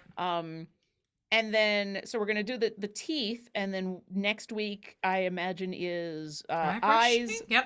Eyes, eyes, dry brush, base, and the base. And the wash. and the wash. Yeah. The wash. It's a wash, folks. It's a wash. So tell me a little bit about, because we're doing the Hypnotoad eyes, Yes. because they're fun. Tell me a little bit about this thing I still have to get that we're going to be using. You said it was a paint pen? It is a Sharpie paint pen, which is basically it's paint. It's paint in the pen. It has the same type of felt tip as Sharpies, but there's paint in it. That is super cool. Yeah. Do you have to be cautious with like storing them in any other way because they're a pen? Make sure the cap is on tightly. That is for Okay. sure. You could quickly lose it otherwise. But That is honestly, good I to mean, know. no, I've had a set for like 8 years now, and they're still going. Good to know. Yeah.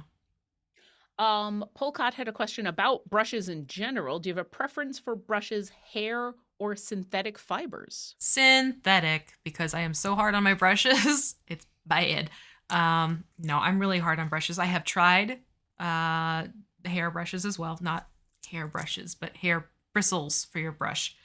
And I just find, personally, because of how I am so terribly hard on my brushes, it just makes most sense for me to use the synthetic.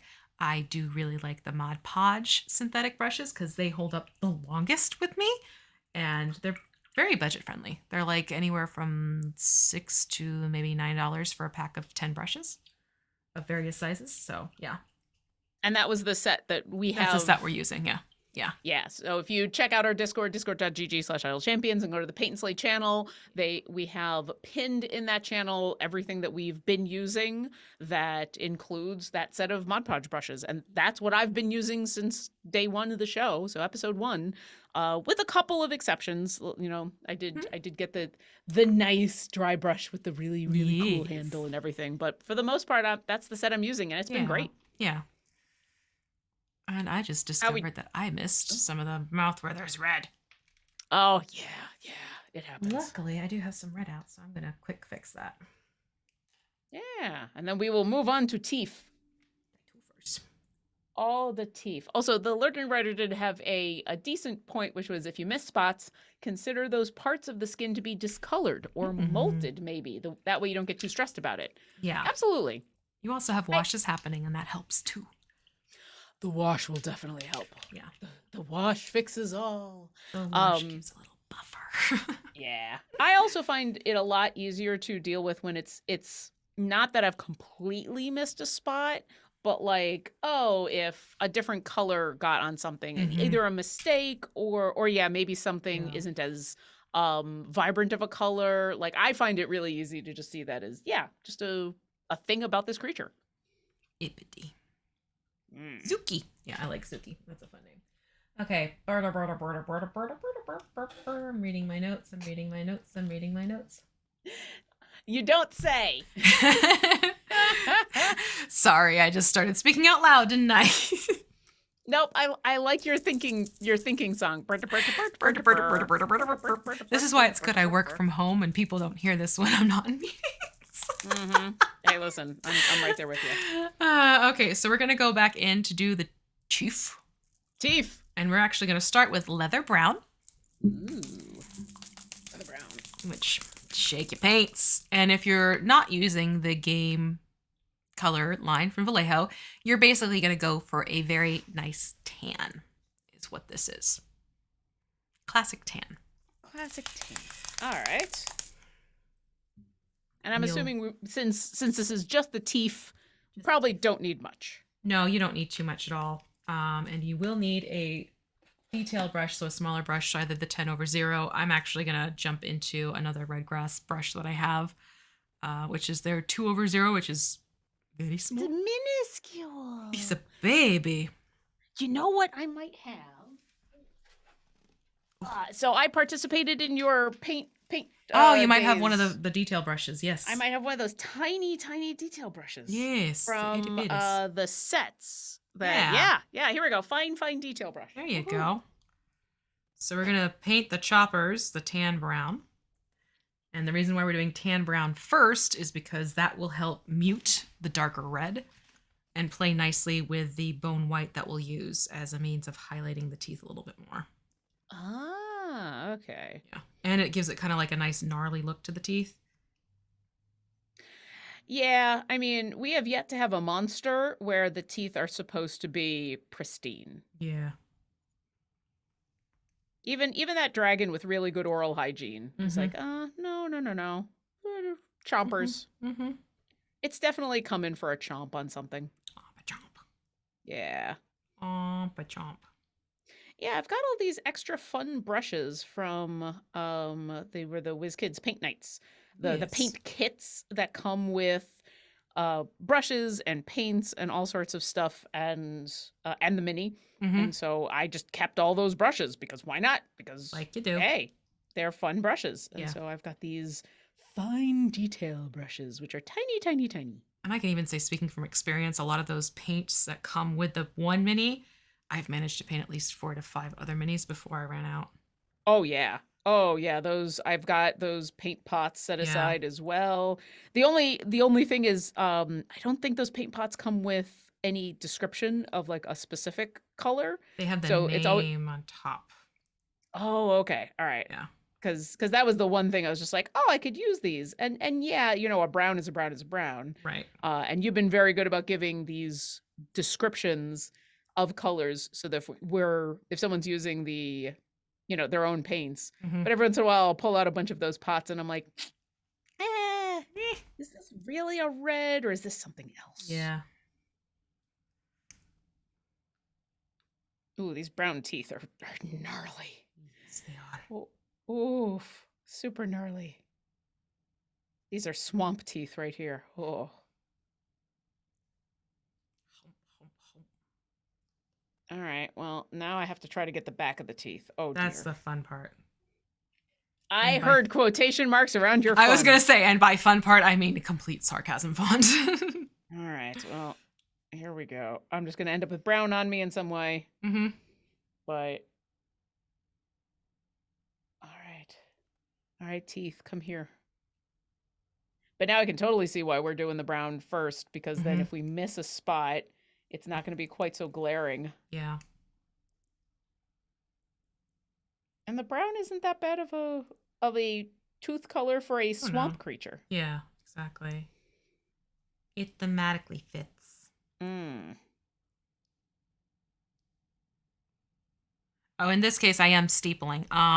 Where someone asked, what are you doing? So basically what I'm doing is popping my elbows in tight against my rib cage, and then I bring my hands in together almost as if I were praying, and that helps stabilize your hands a little bit more so you have better control over finer details.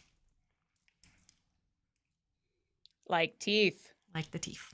Yeah. Like the teeth. And it's going to be interesting getting around this tongue on this side. Because it's not necessarily that the tongue is directly in the way, but it's just enough in the way. It's indirectly. It's in a roundabout way. It's right where the brush handle wants to be, even if it's not where the brush itself wants to be. And but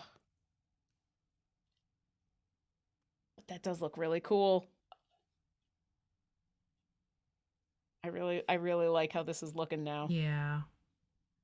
The white teeth were not the stark white teeth. I know we're gonna put bone white on here, but like the stark white were not. It wasn't gonna logically line up well. No, but like, look at those chompers.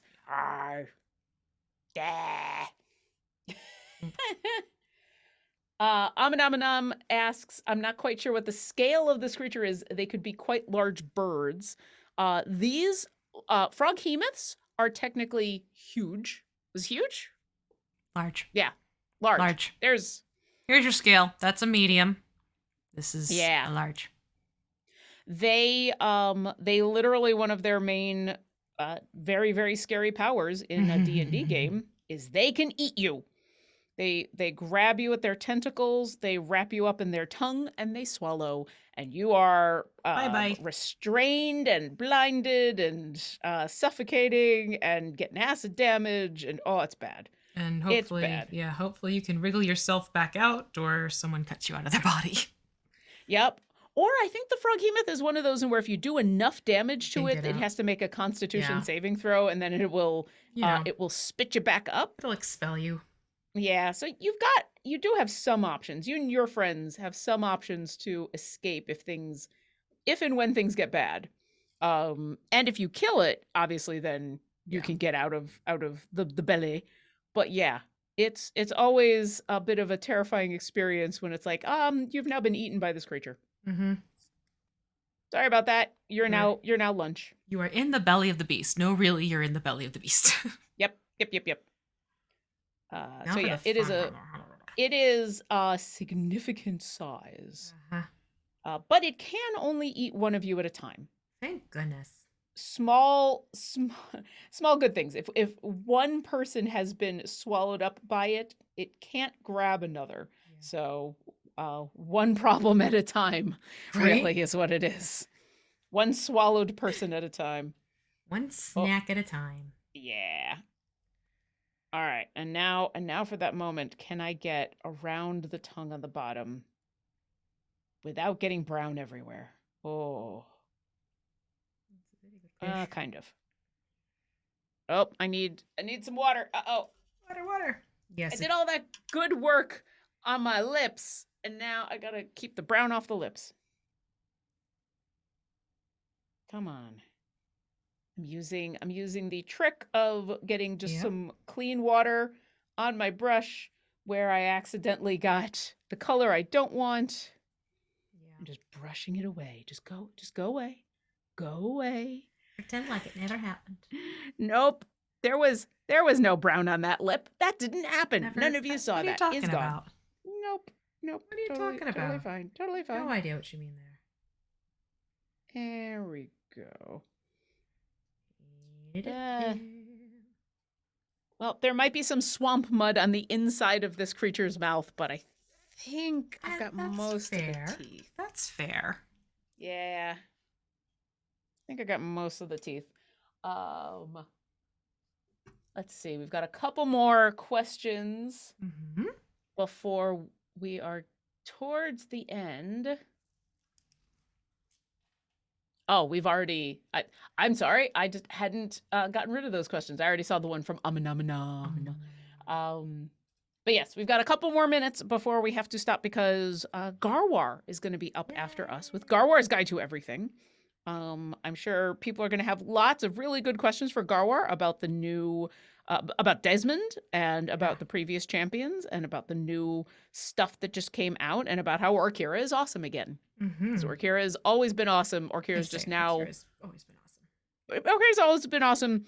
Orkira's stats were a little whoopsied for a little while, but those bugs are fixed. And Orkira's awesome again. And so you should definitely come by Garwar and ask all of your important in-game questions now that you've had a chance to relax with us as we paint teeth.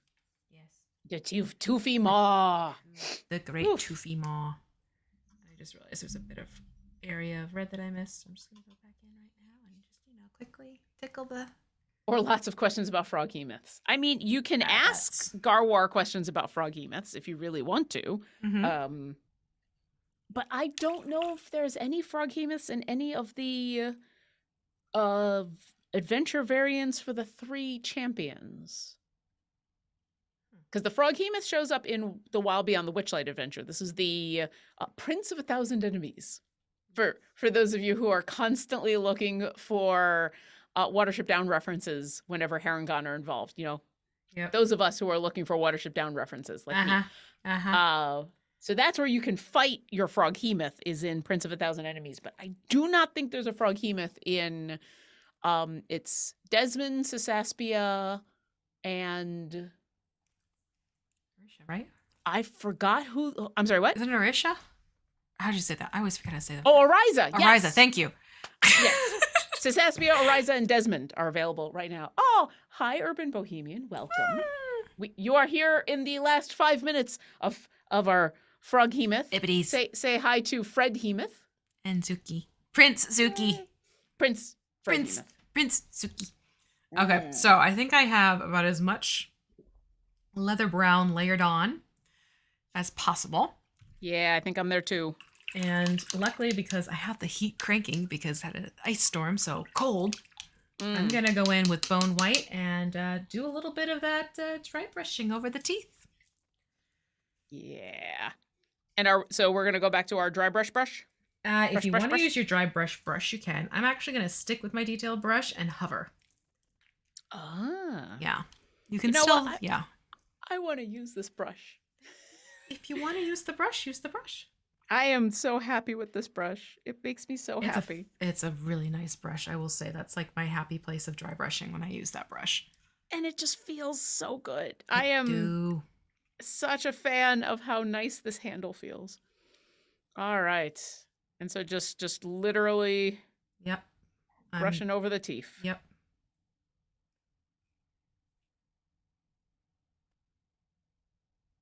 And I'm not getting too high up towards the gum line to get that little bit of a fade effect going. That teeth fade? Mm-hmm. And it doesn't take much. Wow. No. I am feathering the color on right now. I'm actually going to palette my hand. And what does that mean when you palette your hand? I put a blob of paint onto my hand so I don't have to keep going down to grab more paint from my actual palette. It's just a quick little pick up more paint trick. Yeah. And especially for something like this, which requires so little and is such fine detail. Yeah. Yeah, because I'm not even... like these are still kind of brownish teeth, but they've got that little bit of white sheen on them now, like almost like they're glinting off the light, and it's really cool. Yeah. Oh, that's super neat. You like it? I like it. I like it a lot. Excellent. I like how that looks a lot. Excellent. And the fact that we don't have to do that with the inside of the teeth makes me happy. Mm-hmm. Yeah, no, just focus on the front teeth. Yeah. I mean, if someone's going to look at the inside of this mouth and go, but the inside of the teeth aren't as white as the outside, I'm going to be like, yes. He's not brushing. Because it's the inside of the mouth. All right. Ooh, yeah. Oh, wait. I want a little bit more on that. Those two teeth right there. There you go. Those two teeth right there. Be a little more white. Right there. This was a bad visit to the dentist. Yeah. There we go. PDXACE1. Hi. Hello. Glad that you stopped by to say hi. Stick around if you can, because Garwar's Guide to Everything is coming up after us in just a few minutes. And we'll be answering basically everything. Garwar's got a guide for that. Yes. Garwar now has a song. Garwar has a song. I was going to say. Yeah. There's a song for that. A quick look. Oh, one last question from the Lurking Writer wants to know, are there gemstone dragon minis? I know there's painted ones. Are there unpainted ones? Not that I know of. Well, I mean, everything can be painted. I mean, everything can be painted again. This is very true. I did paint the sapphire dragon. Hey, listen, that's half the fun, right? It's right back here. Yeah. So there are the pre-painted ones. So here's the sapphire one. They do have their emerald that's come out. But in terms of ones you can paint for yourself, not yet. But you could take a dragon miniature and paint it to look like a sapphire dragon, which I have done. I have other minis that are painted up to look like gemstone dragons, even though they're not the official miniature form. And I'm looking at them right now because they're wee ones. They look like little gems to me. Aw. Yeah. So. And I mean, the gemstone dragons are pretty new, so yeah, exactly. It can take a while. Yeah. To the But look at that. So I think this is a safe place to stop with these fellows today. Yeah. Give them a chance to dry, and then next week we'll do some dry brushing, and we'll do some base work, and then we'll do some eyeballs, and then we'll do some washing. All the washing. Yep. I look forward to it. I do too. These are looking up. I have to say, though, even just now, this is looking super cool. So getting some of those details on is going to be super fun. It's going to be great. It's going to be a lot of fun to see the difference and everything like that. But Yeah. And Yes. if you've been watching along at home and you want to get in on the action of these Froghemoths, you can find our previous episodes up on YouTube, so you can paint along with our previous episodes. Make sure you check out the Froghemoth in game in the Wild Beyond the Witchlight adventure. Go fight yourself a Froghemoth. Yeah. And I think at Excellent. this point we've got to say goodbye because we got to get out of the way so that Garwar can come on. Yes. Garwar with his guide to everything. Thank you so much to Martin and Mars for being amazing moderators, as always. Thank you to everybody in chat for all of your wonderful questions and comments, and for hanging out with us for these 2 hours and having a nice, relaxing time. And thank you, as always, to V for being wonderful and an excellent teacher, because I could not have done this without you. Well, thank you for hanging out and chatting with me, because it's so much fun to do this with you. Absolutely. All right. Bye, everybody.